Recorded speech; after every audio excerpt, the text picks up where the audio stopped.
Si un compañerito te llegaba y te pegaba una nalgada, o tal vez en el trabajo, un compañero llegaba y, ay, te voy a hacer un masajito aquí en los hombros, uno se sentía incómodo. No hay nada malo ni bueno con el poder.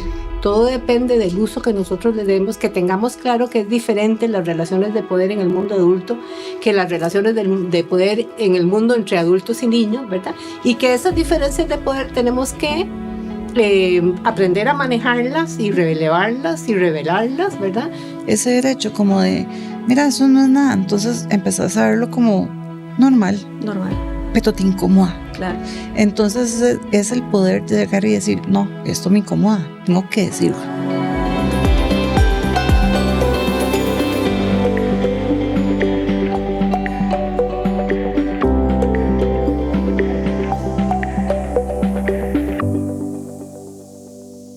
Hola, les damos la más cordial bienvenida a este podcast número 11 de la Defensoría de los Habitantes. Calladita no es más bonita. Hoy vamos a hablar de educación que libera y de enseñar igualdad desde la infancia. Mi nombre es Ingrid Berrocal y tengo el placer de estar acompañada hoy con la señora Milena Grillo. Doña Milena es de la Fundación Pan y Amor. Doña Milena además tiene un amplio recorrido y trayectoria en temas de niñez y es todo un honor compartir micrófonos con usted, doña Milena. Para mí, el honor es mío. Muchísimas gracias. Muchas gracias.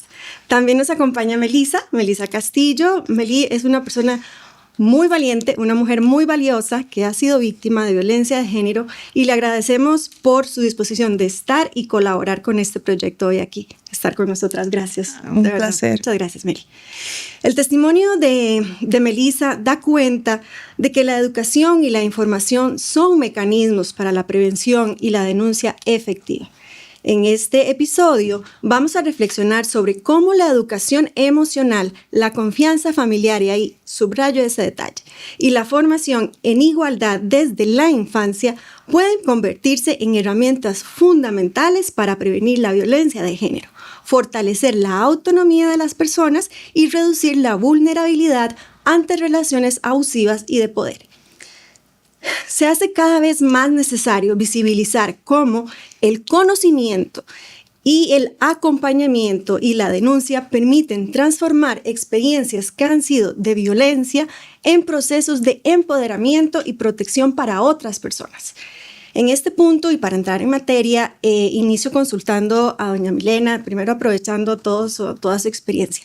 Doña Milena, pensamos que la educación es un asunto de la escuela, pero ¿cuánto se aprende desde la niñez en las casas con la convivencia? ¿Cómo podemos aprovechar los papás, los educadores, ese tiempo temprano para educar a nuestros niños y prevenir la violencia? Sí, lo que planteas es que necesitamos hablar de una educación que es liberadora, ¿no? Que libera a las nuevas generaciones de las cargas que heredan todo el tiempo, ¿verdad? En términos de cómo calladita más bonita, ¿verdad? Y cómo se tiene que hacer eso. Lo que es maravilloso es que, vamos a ver, la educación que libera es exactamente aquella que acompaña en materia de niñez y adolescencia ese proceso de crecimiento, ¿verdad? Que llevan los niños y las niñas, acompaña a las familias a responder a ese proceso de crecimiento y juntos, ¿verdad? Poder aprender a partir de la experiencia, ¿verdad? De qué es lo que nosotros necesitamos mejor para defender nuestros derechos para hacer eso. En materia de prevención de violencia y de abuso, de violencia basada en género y de todas las otras violencias que afectan a la niñez y la adolescencia, ¿verdad? La educación liberadora es exactamente la que acompaña ese proceso de fortalecimiento de la niñez y la adolescencia, ¿verdad? Para que puedan navegar un ámbito que es complicado, el ámbito social que es complicado, ¿verdad? Y sobre todo para que puedan establecer relaciones de confianza con sus familias. Sentirse seguros, doña. Sí, sentirse seguros y escuchar el consejo, ¿verdad? Oportuno en ese momento. Claro. Nosotros abogamos a que, digamos, esta educación que se transmite principalmente vía el modelaje, ¿verdad? Cómo las personas adultas en las familias se relacionan entre sí, cómo se manejan las cargas de poder, ¿verdad? Hablar un minutito de poder, claro, que tiene que ver, digamos, con dos implicaciones distintas para las relaciones de poder si estamos tratando de relaciones entre personas adultas y entre personas adultas y personas menores de edad. Claro. ¿Verdad? El poder entre adultos, ¿verdad? Es algo que se acuerda, que se define, ¿verdad? Que se busca, digamos, que haya equidad en el poder, ¿verdad?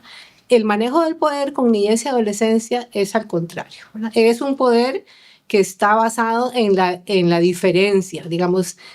Las personas adultas tienen más conocimiento, tienen más autoridad para poder acompañar, ¿verdad? Es una educación que permite al mundo adulto enseñar y acompañar a las personas menores de edad, ¿verdad? En un proceso de crecimiento y desarrollo que les permita moverse de una etapa de inmadurez, ¿verdad? Y dependencia a una etapa cada vez de mayor madurez y mayor dependencia. Entonces, no hay nada malo ni bueno con el poder.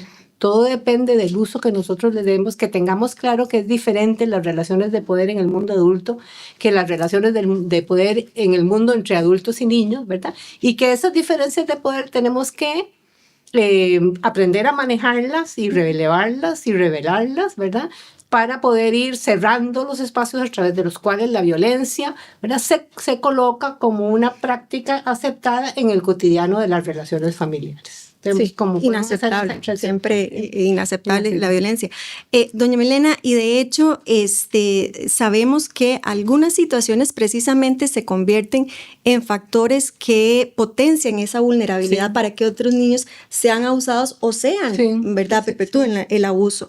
Entonces, ¿cómo podemos hablarle a esas familias? ¿Cómo pueden potenciar más bien el apoyo en la formación de sus hijos para prevenir que sean víctimas de violencia o que vayan a producir violencia también para otros? Sí, hablando de la educación que venimos conservando, es claro que se sale de los muros de la escuela, ¿verdad? Que obviamente la escuela es un lugar privilegiado para educar y dar información, que las personas docentes, digamos, tienen un rol muy significativo, ¿verdad? Pero necesitamos una movilización de todos los actores, familia, institucionalidad, realmente todas las instituciones que conforman el sistema de protección, ¿verdad?, de la niñez y la adolescencia tienen que estar preparadas para educar a los niños y a las niñas en lo que es el abuso y prevenirlo. Hay, digamos, autores que han establecido, ¿verdad?, que hay, digamos, cuatro elementos que hacen más, vamos a ver. El acuerdo es que todas las personas menores de edad, todos los niños, niñas y adolescentes son vulnerables a la ocurrencia de un abuso, ¿verdad? Claro. Pero no son igualmente vulnerables a eso, ¿verdad? Hay condiciones, sí. Y esas condiciones, lo que la investigación nos demuestra, ¿verdad?, tiene que ver con que las personas menores de edad con mayor vulnerabilidad frente al abuso y la violencia, ¿verdad?, son personas que no conocen de la existencia del abuso, ¿verdad?, que no saben cómo se identifica, que se ven en situaciones comprometidas, ¿verdad?, de parte de un adulto que los está victimizando y no saben cómo reaccionar, ¿verdad? No saben a quién consultarle, no saben qué buscar. Quizá por falta de comunicación. Por falta de comunicación, ¿verdad? Porque no saben lo que les está pasando, ¿verdad? Entonces, una primera mensaje, digamos, que quisiéramos dejar acá, ¿verdad?, es que hay que transmitirle a los niños, niñas y a las personas adolescentes también, a los adolescentes, ¿verdad? Ese mensaje de que no hay situación por rara, por angustiante, por atemorizante, ¿verdad?, que estés viviendo que no puedas contármela a mí. O ¿verdad?, por vergüenza. ¿Verdad? O por vergüenza, ¿verdad? Si soy yo papá, mamá, o no sé, ¿verdad?, porque no hay situación, cosa que no puedas contarme a mí, ¿verdad?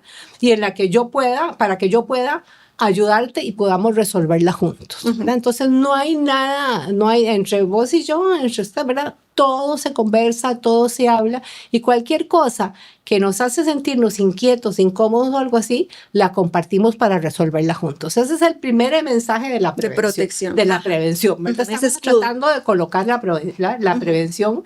Y bueno, ese mensaje lo tenemos que resonar todos, ¿verdad? La familia, obviamente, los primeros integrantes, pero también todos los que trabajamos en este tema, las instituciones, ¿verdad? Todos tenemos que informar, educar realmente a través de esta forma de educación a la niñez y la adolescencia en saber qué es el abuso, cómo se presenta, ¿verdad? ¿Qué pueden hacer si les ocurre algo de eso? ¿Con quién hay que buscar? Hay que educar a la familia porque la familia no tiene, ¿verdad? Entonces, Esa población con falta de información, ese es una de las condiciones de mayor vulnerabilidad frente a otros que sí tienen la información. Hay 2 elementos más que tienen que ver con niños y niñas en familias, digamos, con historias de violencia, con trayectorias de violencia y muy cerradas, ¿verdad?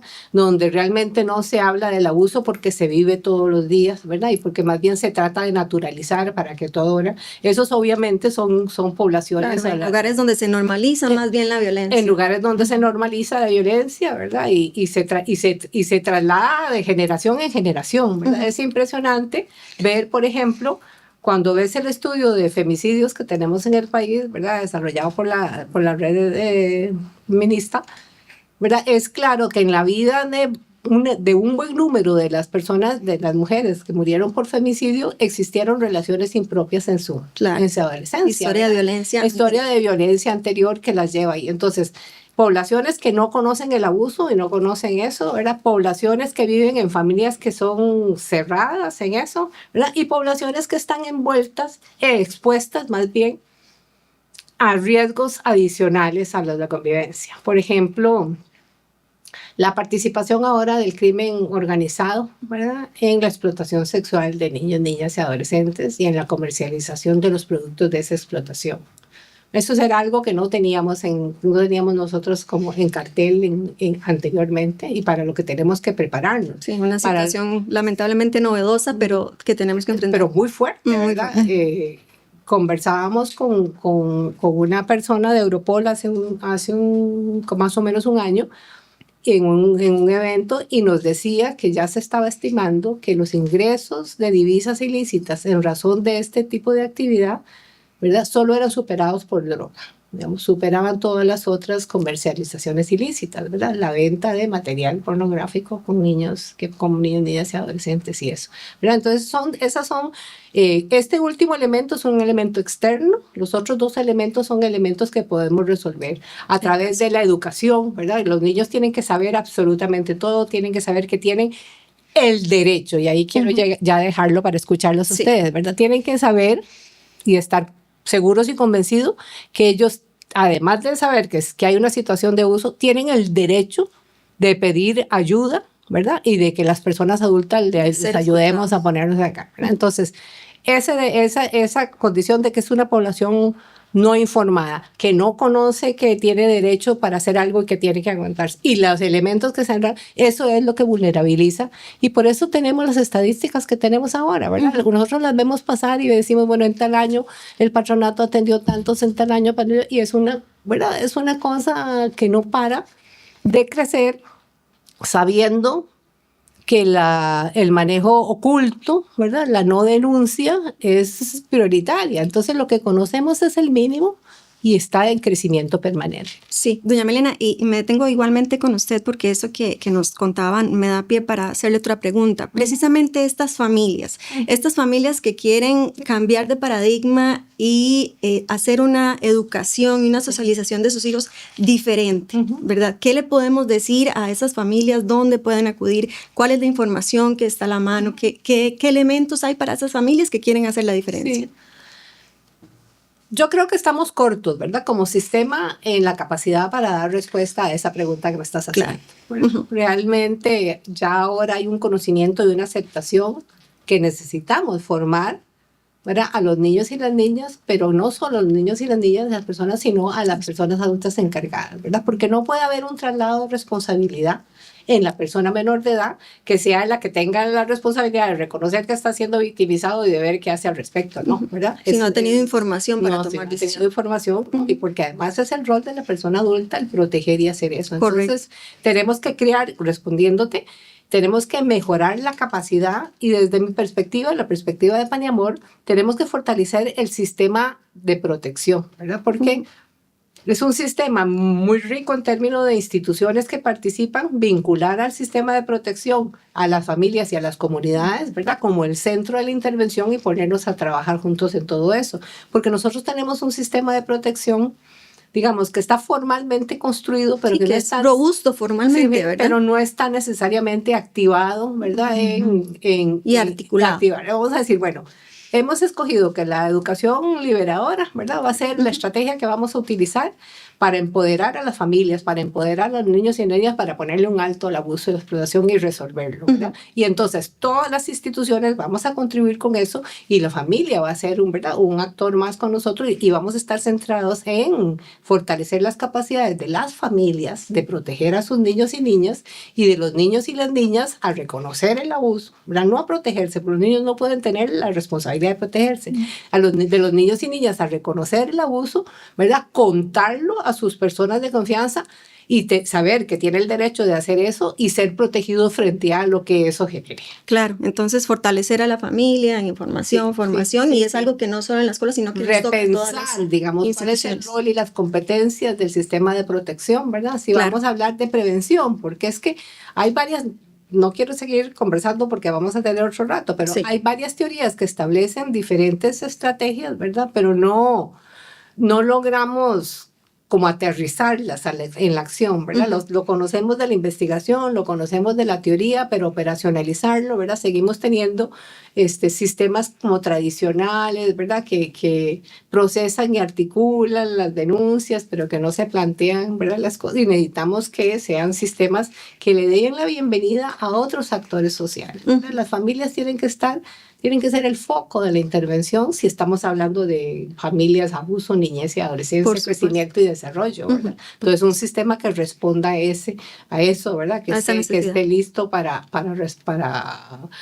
acompañar a las familias en ese procedimiento, en generar nuevas estrategias para fortalecer a los niños, en no recargar en las personas menores de edad la responsabilidad, ¿verdad? Además de todo, de la victimización, ¿verdad? Si no asumir eso y trabajar la prevención en Costa Rica, digamos, es débil, ¿verdad? Nosotros hemos desarrollado una cierta capacidad para responder frente a las situaciones, para proteger después de eso, para una serie de cosas, pero la prevención es débil. Mi criterio es que es débil porque no tenemos incorporados a todos los actores que necesitamos estar. Tenemos que bajar a lo que es comunidad.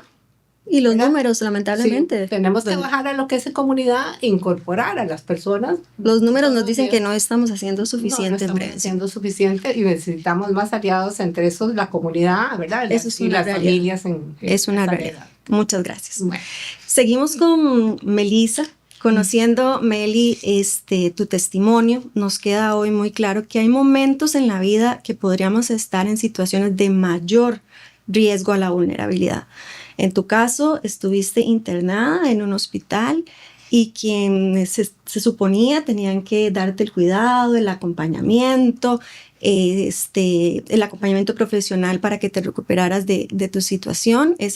Una persona de esas saca ventaja de su posición de poder y abusa de vos y además de otras mujeres. Viendo tu historia desde esta perspectiva, ¿qué cosas reconoces hoy que son violencia y que antes hubieras pasado por alto? Sí, es una pregunta muy difícil, ¿verdad? Porque desde pequeños como que se nos minimizan las cosas. Por ejemplo, como hablábamos antes, ¿verdad? En la escuela, en el colegio. Si un compañerito te llegaba y te pegaba una nalgada, o tal vez en el trabajo, un compañero llegaba y, ay, te voy a hacer un masajito aquí en los hombros, uno se sentía incómodo. Pero uno no lo decía porque uno dice, bueno, es que no es para tanto. Claro, se normaliza. Es ¿verdad? Es más, tal vez, inclusive en la adolescencia, nos pasó a mi hermana y a mí en un momento donde había una persona cercana a la familia que nos abrazaba como demasiado. Y mi hermana y yo nos sentíamos incómodas, pero era como, no, pero eso no es nada. ¿Verdad? Entonces, es importante que en el momento en que sentimos que algo nos incomoda, que nos sentimos mal, que sentimos que eso, no me gustó. Y hoy sí puedes hacer un alto, un antes y un después en relación a eso. Exacto. Bueno, tuviste que pasar por una experiencia muy, muy difícil, pero hoy sabes poner un alto cuando existe violencia. Sí, es muy importante hablarlo y poder decir, mira, eso no me gusta. Y es algo que es importante verbalizarlo, porque, de nuevo, se nos ha como quitado ese derecho como de, mira, eso no es nada. Entonces empezás a verlo como normal, Normal, pero te incomoda. claro. Entonces es el poder de llegar y decir, no, esto me incomoda, tengo que decirlo, ¿verdad? Claro. Y vos que sos mamá, Melissa, esta situación que viviste y hablando de las familias que quieren transformar y cambiar patrones y demás, ¿esto hizo algún cambio en tu idea de crianza con tus hijos? ¿La comunicación que tenés con ellos, por ejemplo? Muchísima, muchísima. Bueno, yo tengo un hijo hombre, ¿verdad? Y dos chicas. Entonces era abarcarlo a los tres, ¿verdad? Entonces, tanto como a mi hijo como hombre y a mis hijas como mujeres, pero claro, cada uno se lleva 4 años de diferencia. Entonces yo no podía hablarle sobre estos asuntos de abusos en la misma, De la misma manera. de la misma manera al mayor que a mi hija que estaba en la escuela. Bueno, pero es que precisamente eso es lo que nos decía doña Milena, o sea, tenemos que tener este conocimiento como familia para saber cómo abordo la situación con cada una de las edades, ¿verdad? Exacto, entonces, por ejemplo, a mi hija menor, yo le decía, mi amor, si usted se siente que algo le incomoda, sea quien sea dentro de la familia, en la escuela, en las actividades extracurriculares, aquí estoy. Aquí estoy. Aquí estoy. Usted me puede hablar a mí. Igual con el papá. El papá siempre, no, por dicha, siempre estuvimos muy de acuerdo en que fueran siempre sinceros con nosotros. Y es que esos son precisamente los factores protectores, ¿verdad? Que desearíamos que estén presentes en la familia. No hay nada tan horrible que me puedas decir que yo no pueda ayudar. Exactamente. Ese es el mensaje. Aquí estamos. Aquí estamos. ¿Verdad? Y lo que nos digas te lo vamos a creer. Porque esa era otra cosa. Sí. Que yo decía, no me van a creer. Y yo no hablé. Porque yo decía, no me van a creer. Porque esa era la amenaza que yo tenía. No le van a creer. ¿Verdad? Y bueno, tuve que pasar por todo un proceso terapéutico, inclusive por varios años, sin poderlo hablar, porque yo decía, fue dentro del hospital, que Calderón Guardia, que ellos me dieron terapia de abuso sexual, y lo que yo pensaba es que, es que son de los mismos. Claro, no sentías esa confianza, obviamente. Tenía miedo, por supuesto. ¿verdad? Porque yo decía, si les digo, es capaz que me van a sacar del grupo, se van a enojar conmigo. Pero no pasó, me creyeron. En buena hora, por supuesto, como tiene que ser. Exacto, y de ahí es donde ya, bueno, gracias a ellas, a la doctora y a las psicólogas del grupo, estoy sumamente agradecida porque, bueno, en ese mismo momento, resulta que cuando yo estoy narrando la historia me doy cuenta que otra compañera había pasado por lo mismo. Y es que precisamente en eso quería entrar, o sea, no es fácil denunciar, no es fácil romper el silencio, tiene una carga emocional muy, muy fuerte, porque además, bueno, vos lo hablaste ahí con tus terapeutas y compañeras, pero lo que seguía después, que es la denuncia, que también tuviste la valentía de afrontar o todavía inclusive estar afrontando algunas situaciones de la denuncia, ¿cómo fue eso? ¿Qué te fortaleció para poder presentar esa denuncia? Meli, contanos. Escuchar a mi compañera llorando diciendo que le había hecho lo mismo. Porque como yo pensaba que solo me había pasado a mí, yo decía, bueno, solo me pasó a mí, está ahí. Cuando yo escucho y la veo llorando diciendo que a ella también le pasó, yo dije, no, esto no puede ser posible. Y en el momento, claro, yo estaba como en crisis y todo, ¿verdad? Porque era la primera vez que lo hablaba, que lo podía verbalizar después de 4 años de estarlo guardando. Sí, es todo un proceso. Por favor, que las personas que nos ven y nos escuchan sepan que es todo un proceso que en el caso de Melissa, ¿verdad? Marcó su vida y ha sido ella muy, muy fuerte en afrontar esta situación, pero todavía estás viviéndolo y pasando por esta situación. Exacto. Entonces, el primer impulso fue escuchar a mi compañera y darme cuenta, abrir los ojos, que no solo me había pasado a mí. ese fue así como mi meta fue, esto, si le pasó a ella, esto no nos pasó solo a nosotras. Entonces, inmediatamente, ese día me fui para el INAMU, las doctoras me dieron la dirección, ¿verdad?, de qué hacer, porque yo decía, pero puedo denunciar. ¿Por dónde empiezo? Exacto, ¿qué hago, verdad? Y en el INAMU me abrieron las puertas de una vez, atención psicológica, acompañamiento legal de una vez para ir a poner la denuncia en la fiscalía unas semanas después y empezar ese largo camino, ¿verdad? Porque el camino es largo y es doloroso, pero lo más importante es tener acompañamiento. Algo que sí hice, digamos, apenas yo llegué a mi casa después de poner la denuncia, fue llamar a mi mamá. Claro. Porque a pesar de que ya era una mujer con hijos y todo grandes, uno es como, mami, por supuesto, necesito hablar con vos, necesito hablar con mis hermanos, ¿verdad? Entonces, haga una llamada con ellos y me llaman y les dije, ok, acabo de poner una denuncia por esto y esto y esto. Sí. ¿Cómo? Y yo, sí. Pero el acompañamiento, digamos, sí es muy importante en la familia. Eso nos hace redundar, ¿verdad? En que la familia, imagínate para vos, que sos una persona adulta, fue tan importante contar con el apoyo de tu familia, fue ese primer refugio. Ahora una persona menor de edad, imagínate, ¿verdad? ¿Dónde más va a recurrir? Sí, es muy importante. Siento yo que nosotros como papás, a los educadores, e inclusive si están en grupos como de iglesias, grupos deportivos, grupos como las guías Scouts de Costa Rica, a veces uno va viendo como comportamientos y a veces dicen, no sé, en la adolescencia, la muchacha, bueno, la adolescente o el adolescente se empieza a apartar. Ver esas señales. Empiezan a llorar y es que está en la adolescencia, entonces llora por todo. No, en el colegio, de un pronto a otro, una chica, un chico se separa de su grupo de amigos y empieza como a aislarse. Algo está pasando. Algo está pasando. Si te preguntara, Meli, ¿qué nos hace falta como sociedad, como comunidad, como sistema? No solo para prevenir, sino para acuerpar a esas víctimas como vos, que después de 4 años tuviste la valentía de denunciar.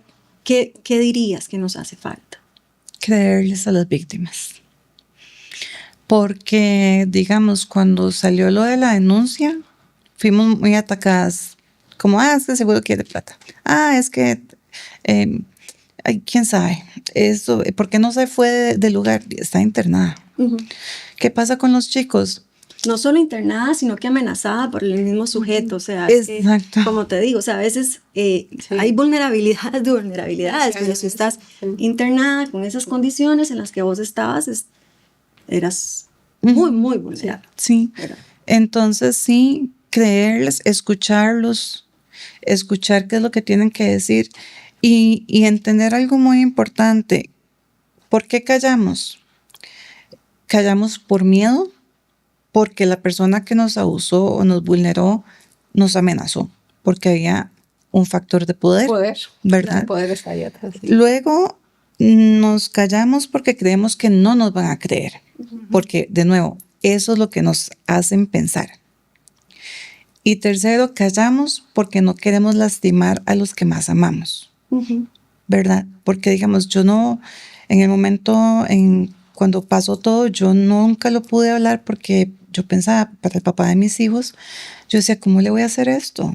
¿Cómo le voy a decir esto? Culpa tuya. Asumiste la culpa que no era tuya. No quiero que sufra. Entonces, de igual manera, siento que tal vez para un adolescente, un niño, llegar y es como, ¿cómo le voy a decir a mi mamá esto? Se va a sentir mal, va a sufrir, porque tal vez si fue un familiar o un vecino o alguien querido a la familia, se va a sentir más profundo el dolor, a que si fuera como es que un compañero me hizo esto. Entonces, sí, yo mejor lo manejo, mi dolor, mi duelo, y no, ¿verdad? Comparto este dolor porque no quiero lastimar a otras personas. exacto. Entonces, lo más importante que ojalá resuene mucho en las víctimas es que sí se nos cree y que tenemos que hablarlo, porque a veces pensamos que somos los únicos o las únicas y resulta que no. Y a la hora de hablarlo salen más víctimas. Claro.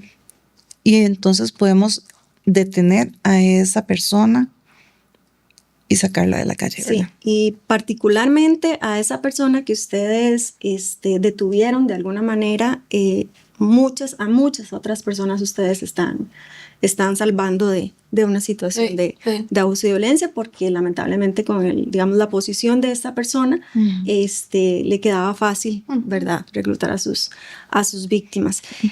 Precisamente en este punto, doña Milena, y para ir cerrando, ¿cuál es el mensaje que podemos dar a las mamás, a los papás, a las personas cuidadoras, a las docentes? Porque tienen un rol tan trascendental en la formación de las personas y en ese modelaje, ¿verdad? No es tanto lo que yo digo como lo que yo hago. Lo que yo transmito, ¿verdad? cómo me comporto. Correcto. Sí. Entonces, ¿qué mensaje darle a esos papás, esas mamás y toda la sociedad que queremos niños empoderados y protegidos para que esto suceda, para ir haciendo este escudo? Sí. Bueno, yo creo que lo primero que tenemos que transmitir, ¿verdad?, es el convencimiento de que la prevención del abuso y la violencia hacia los niños y las niñas es prevenible. O sea, se puede prevenir si resolvemos todos esos vacíos que vamos Y es el ocurriendo, mensaje ¿verdad? esperanzador. Sí, que siempre y además es necesaria, ¿verdad? Por supuesto. Porque el daño que produce, bueno, con solo oír las palabras de Meli. tuya y de todas las víctimas que estarán, ¿verdad? Que Meli representa a un montón Representa, de ¿verdad?, a cualquier, ¿verdad? Entonces, digamos, es posible, ¿verdad? Porque hay caminos que se pueden seguir para fortalecer la capacidad del sistema para eso, y es necesaria porque no podemos permitir que siga ocurriendo, ¿verdad? Claro. Entonces, transmitido ese mensaje, hay, digamos, como 3 enfoques. Nos movemos como sociedad y como institucionalidad entre 3 enfoques que necesitamos conciliar. Y uno enfoque para hablar de cómo entrarle al tema del abuso y eso, ¿verdad?, es el enfoque más bien, digamos, sancionatorio, ¿verdad? Vamos a hacer más leyes, vamos a fortalecer una serie de cosas, lo cual está bien, ¿verdad? Tener mejores mecanismos para que se puedan resolver una cosa, pero eso no previene. Eso es, o sea, cuando ya nosotros aplicamos una de esas leyes que nos ha costado, una de esos artículos que nos ha costado tanto, lastimadas. hay cantidad, ¿verdad?, de víctimas que están ahí que no deberían estar. Entonces, bueno, el enfoque de fortalecimiento de la capacidad de represión está bien porque tienen que ponerse las cosas en su lado, pero no nos ayuda en la prevención, ¿verdad? Después está un segundo enfoque que es más bien el control a las víctimas. Bueno, ¿qué es lo que vamos a hacer? Vamos a ponernos a cuidar, vamos a cuidar a todos los niños, no los vamos a dejar salir, ¿verdad? Entonces, eso también es trasladarle a la niñez y la adolescencia la responsabilidad de resolver, limitar su autonomía, limitar su participación, su posibilidad de crecer en un ambiente distinto, de desarrollarse. Claro. Entonces, es necesario eso, pero entonces, ¿qué es lo que necesitamos? Bueno, la tercera opción, cómo nos educamos todos, ¿verdad?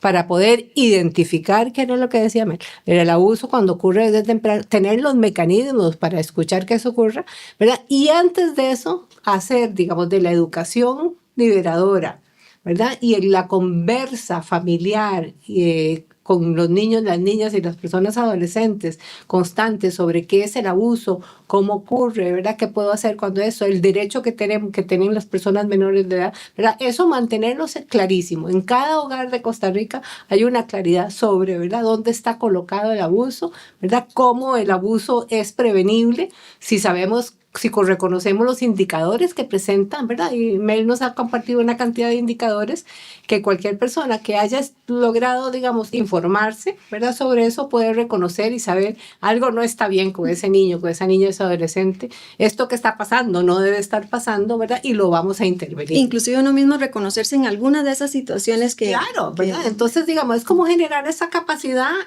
obviamente primero en las familias, pero también en las comunidades, ¿verdad? Llevar el sistema de de protección y abrirlo, a que haya la institucionalidad, pero que las comunidades participen y que entre todos cada vez nos eduquemos más, ¿verdad? Sobre qué es el abuso, por qué ocurre, ¿verdad? Qué es una cosa y cómo hacemos para poner las piezas, ¿verdad? Que se necesitan para que podamos prevenirlo, ¿verdad? Porque una vez que tenemos una víctima, bueno, ya es justo, ¿verdad? Pero ya el sistema falló, ¿verdad? Ha fallado. Entonces, ese trabajo preventivo, una convocatoria, ¿verdad? Trasciende, sale del ámbito educativo, ¿verdad? Y llega al ámbito de las familias, de las casas, de las actividades comunitarias, ¿verdad? Una cosa que se hable, ¿verdad? Que no se mantenga oculto, ¿verdad? Porque es una cosa, y no, qué feo, ¿verdad? El doctor Finkerer nos decía una vez que es un investigador maravilloso ahí, ¿verdad? Que parte de las cosas que hacen que el abuso siga es que la gente considera que es algo como muy triste y muy feo de hablar, entonces prefiere no, ¿verdad? Prefiere no. Bueno, ahí está, ¿verdad? Ahí está ocurriendo, está afectando niños y niñas, a personas adolescentes, la violencia basada en género está afectando mujeres todo el tiempo, ¿verdad? Entonces tenemos que entrarle porque volviendo la cabeza para otro lado, ¿verdad? Lo que hacemos es contribuir, ¿verdad? Esto es un tema en el que el que sabiendo no hace algo, contribuye a, ¿verdad? Hay una corresponsabilidad social e institucional y tenemos que despertar ¿verdad? Ese sentido de compromiso, decir, no, es que no hay, ¿verdad? Absolutamente ninguna posibilidad que ocurra estas situaciones y yo voy a contribuir a eso. Hay posibilidad. Muchas gracias de verdad a ambas, a Meli por su testimonio, doña Milena por su conocimiento, por supuesto que siempre nos informa muy, muy correctamente sobre las cosas. Sabemos que la prevención entonces inicia cuando educamos con amor y con respeto, cuando escuchamos y acompañamos a los niños y a las niñas a reconocer su valor, sus límites, pero también su derecho a decir que no. Nos corresponde educar a generaciones que sepan que el derecho de vivir libres de violencia es para todos y para todas.